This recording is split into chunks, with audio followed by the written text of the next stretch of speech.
건강에 유의하시기 바랍니다. 다른 광고는 없고요. 곧바로 말씀을 보겠습니다. 데살로니가 후서 3장 1절에서 5절입니다. 신약성경 335쪽입니다.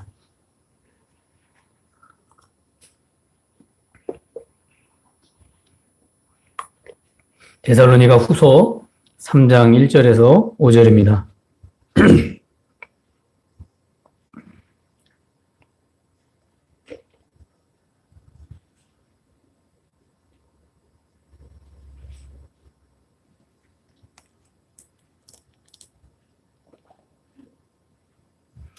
다 찾으셨으면요, 다 같이 합독하시겠습니다. 천천히 합독하겠습니다. 끝으로 형제들아, 너희는 우리를 위하여 기도하기를 주의 말씀이 너희 가운데서와 같이 퍼져나가 영광스럽게 되고, 또한 우리를 부당하고 학한 사람들에게서 건지시옵소서 하라. 믿음은 모든 사람의 것이 아니니라. 주는 미쁘사 너희를 굳건하게 하시고 악한 자에게서 지키시리라. 너희에 대하여는 우리가 명한 것을 너희가 행하고 또 행할 줄을 우리가 주 안에서 확신하노니, 주께서 너희 마음을 인도하여 하나님의 사랑과 그리스도의 인내에 들어가게 하시기를 원하노라. 아멘. 앞뒤자로 인사하시겠습니다. 사랑합니다. 축복합니다. 잘 오셨습니다.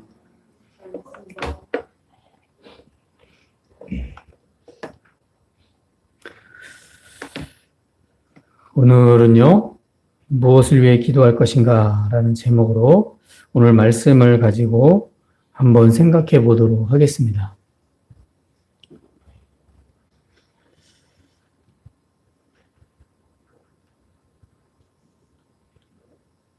우리가 이 교회에 나와서 기도하죠. 주로 기도할 때 개인 기도 제목을 가지고 하나님께 나옵니다.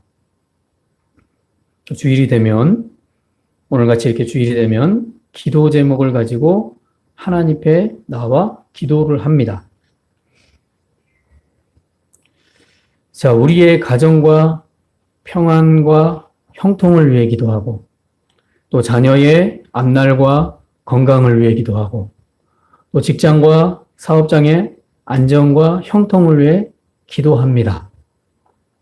자, 이러한 기도는 하나님께 나오는 성도들의 당연하고도 복된 권리입니다. 기도해야 됩니다. 하나님은 자녀들의 삶의 문제를 가지고 나와서 이렇게 기도하기를 원하십니다. 그러나 우리의 기도가 이러한 개인적인 필요와 요구에만 머물러 있다면 우리의 기도는 보다 깊고 영광스러운 기도를 놓치고 있는 것인지 모릅니다. 자, 오늘 말씀은 데살로니가 후서 3장 1절에서 5절 말씀은요, 사도 바울이 데살로니가 교회 성도들에게 보낸 편지 말씀입니다. 그리고 이 편지는요, 마지막 편지의 부분입니다. 그래서 3절 초대에 보면 이렇게 말하죠. 끝으로 형제들아 라고 말합니다. 끝으로. 그러니까 마지막 편지입니다. 데살로니가 후서를 쓴 당시 사도 바울은요, 고린도에서 거센 반대와 핍박을 받으면서 복음을 전하고 있었습니다. 내 코가 석자라는 말이 있죠. 사도 바울은요, 고린도에서 복음을 전하는데 반대를 받고 핍박을 받고 있었습니다. 그런데도 그런 상황에서도 복음을 전하고 있는데 오늘 편지를 보낸 겁니다. 저와 여러분 같으면 이럴 수 있을까요? 저는 말씀을 보면서 생각해 봅니다. 내 코가 석자인데 다른 지역을 염려하며 다른 사람을 염려하며 편지를 보낼 수 있을까요? 한편 데살로니가 교회 성도들 역시요, 이 외부의 박해와 내부의 신앙의 혼란을 겪고 있었습니다. 특히 그 중에 하나는요, 오늘 데살로니가서를 보다 보면 아는데, 특히 그리스도의 이 재림에 대한 오해입니다. 그래서 어떤 사람은 재림이 없다고 주장하고, 어떤 사람은 지나갔다고 주장하고, 이런 재림에 대한 오해 또는 시한부적인 종말론자가 되어서 그런 심각한 시험과 유혹을 받고 있었습니다. 데살로니가 교회 성도들이 그런 상황입니다. 그런데 바울 상황도 정말 평안하지 않습니다. 그런데도 사도 바울은 자신이 처한 상황과 성도들이 겪는 신앙의 혼란을 보면서 오늘 말씀에 짧은 기도 부탁을 합니다. 그리고 위기와 혼란의 시대를 살아가는 그리스도인이 오늘 말씀처럼 무엇을 위해 기도해야 되는지를 가르쳐주고 있습니다. 제가 세 가지로 나눴는데요. 첫 번째는요, 주의 말씀이 힘있게 전파되도록 기도해 달라고 요청합니다. 1절에 보시면 끝으로 형제들아 너희는 우리를 위하여 기도하기를 주의 말씀이 너희 가운데서와 같이 퍼져나가 영광스럽게 되고. 바울은요, 본문의 1절에 보면 끝으로라는 말씀을 통해서 데살로니가 교회 성도들에게 부탁을 합니다. 너희는 우리를 위하여 기도하기를 주의 말씀이 너희 가운데서와 같이 퍼져나가게 해달라고 부탁을 하고 있습니다. 자, 많은 능력과 이적을 행한 바울입니다. 근데 이렇게 복음을 전했던 바울이 오늘 데살로니가 교회 성도들은요, 복음을 받아들인 지 얼마 안 됐습니다. 쉽게 말하면 초신자들에 불과합니다. 예수 그리스도의 십자가의 복음의 은혜를 듣고서 이제 은혜 받은 지 얼마 안 된 사람들이에요. 신앙의 연륜이 있는 사람들이 아닙니다. 40년, 50년 신앙생활 한 사람들이 아닙니다. 복음 받은 지 얼마 안 됐고 교회 세운 지 얼마 안 됐는데 핍박이 옵니다. 이런 초신자들에 불과한 데살로니가 교회 성도들에게 복음 전파를 위해 기도해 달라고 바울이 요청을 합니다. 신앙의 연륜도 오래되었고 전도자로서 수많은 교회들을 세워나갔고 지금 닥친 상황은 고린도에서 핍박을 받으며 방해를 받고 있는데 예수님 믿은 지 얼마 안 된 데살로니가 성도들에게, 초신자에 불과한 성도들에게 복음 전파를 위해서 기도해 달라고 요청합니다. 그런데 데살로니가 교회 성도들은 달랐습니다. 그들은요, 믿은 지 얼마 안 됐지만 핍박과 환난을 극복하고 믿음으로 전진해 나가며 간구하는 기도를 멈추지 않았습니다. 바울이 이렇게 요청한 것은요, 복음 전파는 혼자만의 능력으로 이루어지는 것이 아니라 모든 믿는 사람들이 기도해야 복음의 문이 열린다라는 사실을 말해주는 것입니다. 여러분, 이것을 우리가 오늘 말씀에서 기억하셔야 됩니다. 교회의 성장과 복음의 어떤 확고한 이 전파는 목사 혼자만 하는 게 아닙니다. 예. 사역자가 아무리 바른 복음을 전해도 믿음의 사람들이 함께 하지 않으면 아무 소용이 없습니다. 오늘 바울을 보십시오.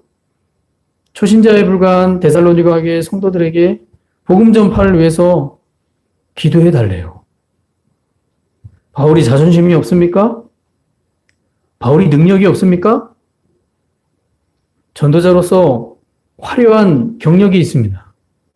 그런데도 불구하고 자기가 전한 데살로니가 교회 성도들을 향해, 믿은 지 얼마 안 된 성도들을 향해 자신을 낮추면서 기도를 요청합니다. 그런데 그 성도들은 믿은 지 얼마 안 됐지만 기도를 멈추지 않는 믿음의 사람들이었습니다. 그러니 바울은 이런 첫 번째 기도 제목에 복음 전파가 퍼져나갈 수 있도록 기도를 요청하는 거죠. 그리고 그것으로 영광스럽게 될 것을 바라봅니다. 즉, 바울은요, 세상의 어떤 장애물이나 방해에도 굴복하지 않고 복음이 힘있게 전파되어서 영혼들이 구원받아서 하나님께 영광을 돌리게 해달라는 기도였습니다.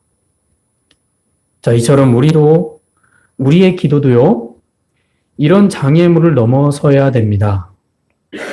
그래서 복음의 영광을 나타내는 기도가 되기 위해서 주의 일꾼들과 믿음의 사람들을 통해 복음이 전파되도록 함께 기도해야 될 줄로 믿습니다.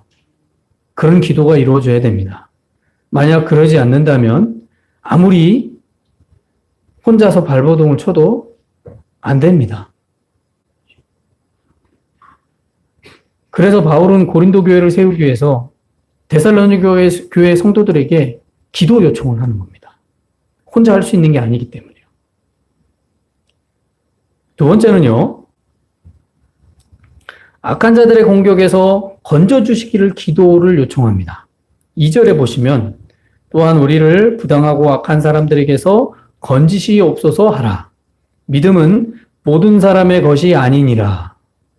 자, 바울은요, 두 번째로 부당하고 악한 사람들에게서 건져내게 해달라고 기도해 주기를 요청합니다. 자, 복음이 전파되고 하나님의 뜻이 이루어지는 현장에는요, 언제나 복음을 방해하는 요소들이 도사리고 있다는 것을 알아야 됩니다. 그것이 때로는 악을 도모하는 사람들일 수도 있고요. 어떤 상황일 수도 있고요. 여러 가지 말과 소문으로 나타나는 이간질일 수도 있습니다. 물론 제가 세 가지만 얘기했지만 다양한 것들이 있습니다.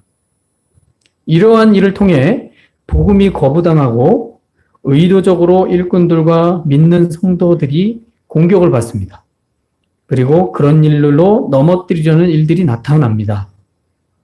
자, 바울은 그 이유를 이렇게 표현합니다. 2절 끝에 보면 믿음은 모든 사람의 것이 아니니라 라고 하였습니다. 자, 세상의 모든 사람들이 주의 복음을 호의적으로 받아들인다면 얼마나 좋겠습니까? 그러나 복음이 나타나는 곳에는 복음의 진전을 방해하는 일이 항상 있고요. 심지어 위협을 당하는 일도 있습니다. 그래서 믿음은 모든 사람의 것이 아닙니다. 교회 밖이나 교회 울타리 안에서 믿음을 가졌다라고 말하는 우리 신자들조차도 모두가 다 믿음을 가진 것이 아닙니다. 그래서 바울이 믿음은 모든 사람의 것이 아니라는 거예요. 사도 바울조차도 고린도와 데살로니가의 이 교회에서 사역을 할 때 이 너무나도 많은 음모와 술수와 폭력과 모함과 또 신체적인 위협을 당했습니다. 그러나 바울은 자신의 지혜와 능력으로 악한 자들과 싸우려 하지 않았습니다. 오히려 성도들에게 하나님께서 나를 건져주시도록 기도를 부탁했습니다. 이게 바울의 모습입니다. 여러분, 바울은 최고의 학문을 공부한 사람입니다. 당시 헬라 철학과 히브리 학문을 다 공부한 사람입니다.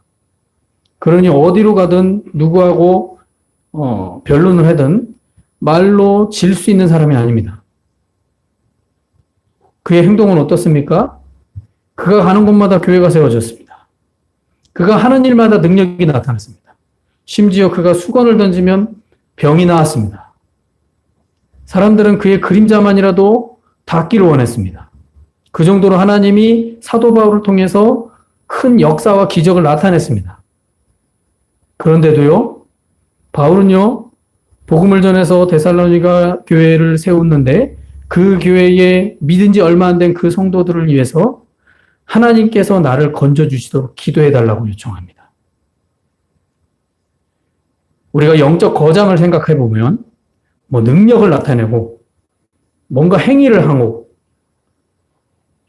뭔가 그 사람의 어떤 아우라에 압도되어지는 이런 걸 생각합니다. 근데 바울을 보십시오. 그런 걸 충분히 나타낼 수 있는 믿음의 사람인데도 불구하고 그는 데살로니가 교회 성도들에게 하나님께서 나를 건져주게 해달라고 기도 요청합니다. 믿은 지 얼마 안 된 이 초신자들에게 기도를 요청합니다. 그래서 우리는 생각해야 됩니다. 진짜 영적 거장이 무엇일까?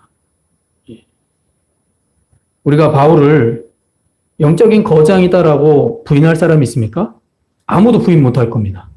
그런데 그의 행동은요, 너무나도 소소하고 작은 문제를 초신자 같은 데살로니가 교회 성도들에게 기도 요청합니다. 이는 오직 주님만이 그 고난의 위기에서 구원할 수 있음을 알았기 때문에 바울은요, 그 무엇보다 건져내게 해달라고 기도 요청한 겁니다. 그러므로 우리 믿는 사람이, 믿는 우리 그리스도인도 마찬가지입니다. 이 세상을 살아가면서 우리의 복음과 믿음의 삶이 흩날릴 때 하나님께서 건져주시기를 기도해야 되고요, 기도를 요청하셔야 됩니다. 특히 이 바울과 같이 자기 능력으로 하려는 것이 아니라 기도를 요청해야 됩니다. 언제나 그래서 일꾼들이, 사람들이 기도해야 된다, 기도하러 나와라 이렇게 얘기해도 그 영향은 주변에 의해서 항상 합니다. 그래서 방해를 받습니다. 그러니 더욱 기도를 요청하는 것은 중요한 겁니다. 그러므로 기도를 요청하는 것을 부끄럽게 여기지 말고 오히려 기도를 요청함으로써 주께서 건져주심을 구하여 주의 은혜로 승리하는 삶을 누리시기 바랍니다. 이게 바울이 데살로니가 교회 성도들에게 두 번째 요청한 기도였습니다. 세 번째는요, 주 의지에서 하나님의 사랑과 그리스도의 인내로 인도함 받도록 기도를 요청합니다. 3절에서 5절까지 보시면요, 주는 미쁘사 너희를 굳건하게 하시고 악한 자에게서 지키시리라. 너희에 대하여는 우리가 명한 것을 너희가 행하고 또 행할 줄을 우리가 주 안에서 확신하노니 주께서 너희 마음을 인도하여 하나님의 사랑과 그리스도의 인내에 들어가게 하시기를 원하노라. 바울은 마지막에 데살로니가 교회 성도들에게 이런 축복의 메시지를 보냅니다. 그리고 이런 기도가 돼야 됨을 알립니다. 본문에서 보시면 주님은 미쁘시다라고 말합니다. 여러분, 미쁘시다라는 것은 주님이 이쁘다라는 얘기가 아닙니다. 미쁘시다라는 표현은요, 주님은 이쁘셔서, 잘생기셔서 이런 뜻이 아니라요, 믿는 사람을, 이 미쁘시다라는 말은 그리스도는 믿을 수 있는 분이시다라는 거예요. 다시 말해, 믿음성을 얘기하는 겁니다. 믿음성. 또 다른 표현으로는 주님은요, 믿음으로 시작되는 분이다라는 거예요. 그래서 바울이 미쁘시다라고 표현하는 겁니다. 그래서 주님은 자기 자신을 굳건하게 하시고 악한 자에게서 보호하실 수 있는 분이라는 거예요. 그래서 주님은 미쁘시기 때문에 그분을 믿어야 된다는 거예요. 바울은요, 이 사실을 잘 알았기 때문에 성도들의 마음 안에 이 본문에 보면 두 가지 은혜로 인도함 받기를 기도하고 있습니다. 첫 번째는요, 하나님의 사랑입니다. 5절에 보시면 중간에 이렇게 말하죠. 하나님의 사랑과 라고 표현합니다. 자, 믿음의 사람이 위기와 대적의 공격에도 하나님은 우리를 사랑하십니다. 그러니 우리의 마음을 인도해 달라고 기도해야 되는 겁니다. 왜요? 하나님은 사랑이시기 때문입니다. 그 두 번째는요, 그리스도의 인내입니다. 그러니까 억울함과 고난을 만났을 때 내 마음과 참을성으로 견디는 것이 아니라 이 십자가를 참으신 예수 그리스도의 인내로 끝까지 견디게 해달라고 기도해야 됩니다. 여러분, 우리는 우리의 힘으로 참는 것은 한계가 있습니다. 그래서 예수 그리스도의 십자가의 그 인내를 끝까지 견디신 것을 보면서 우리도 함께 거기에 동참하는 것이죠. 이것은요, 내 힘으로 견디는 게 아니라 몸소 인내로 승리하신 예수 그리스도를 의지하며 인내를 이루어내는 것을 말합니다. 마찬가지로요, 오늘날도 우리를 지탱시켜 주는 것은 역시나 우리의 평안한 환경이나 우리의 힘이 아닙니다. 예수 그리스도의 복음을 위해 애쓰고 위기와 어려움 속에서 건져달라고 기도하며 또 하나님의 사랑과 그리스도의 인내로 인도함 받기 위해 기도하는 데 있습니다. 바울은요, 그래서 데살로니가 교회 성도들에게 이 두 가지의 모습을 있기를 원한다라고 기도해 주고 있는 겁니다. 우리는 오늘 말씀을 통해 무엇을 위해 기도해야 할지 생각해야 됩니다. 삶의 안녕과 이 안전을 위해서만 기도할 것입니까? 아니면 주의 십자가의 구원의 복음이 전파되고 그 복음 안에 있을 때 겪게 되는 위기와 고통에서 건져달라고 기도하고 오직 하나님의 사랑과 그리스도의 인내를 따라가는 믿음의 사람이 되도록 기도할 것인지 우리 그리스도인은 결정해야 됩니다. 무엇을 위해 기도하실 것입니까? 오랜 시간 믿음 생활을 하시면서 정말 중요한 것을 붙잡아 기도하지 않고 인생의 필요만을 놓고 기도해 왔다면 이제는 바꾸셔야 됩니다. 이제는 정말 바꾸셔야 됩니다. 마태복음 6장 33절에 예수님께서 이렇게 말씀하셨습니다. 그런즉 너희는 먼저 그의 나라와 그의 의를 구하라. 그리하면 이 모든 것을 너희에게 더하시리라. 잘 아시는 말씀이죠. 팔복의 말씀을 전한 후에 산상수훈 말씀 속에서 주신 말씀입니다. 너희는 먼저 그의 나라와 그의 의를 구하라. 그리하면 이 모든 것을 너희에게 더하시리라.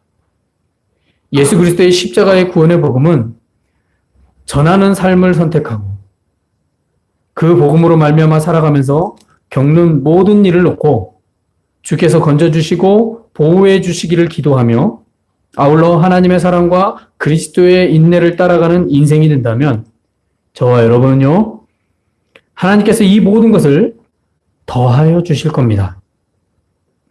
이것이 예수님께서 하신 말씀입니다. 그런데 지금 우리는 어떻습니까? 저 자신조차도 그렇고 어떠한 모습으로 서 있는지를 살피셔야 됩니다. 그의 나라와 그의 의를 구하면 모든 것을 더하여 주신다고 약속하셨는데 혹시 그러한 말씀이 멀어져 있는 것은 아닙니까? 우리는 우리 자신을 잘 살펴서 우리의 삶의 현실 속에서 정말 아무 증거 없어도 복음을 놓고 살아가는 기도의 인생이 되어서 정말 그 복음을 나타내는 아름다운 복음의 사람이 되고 오늘 말씀처럼 기도의 사람이 되는 저와 여러분 되시길 예수님의 이름으로 축원합니다. 기도하시겠습니다. 오늘 제가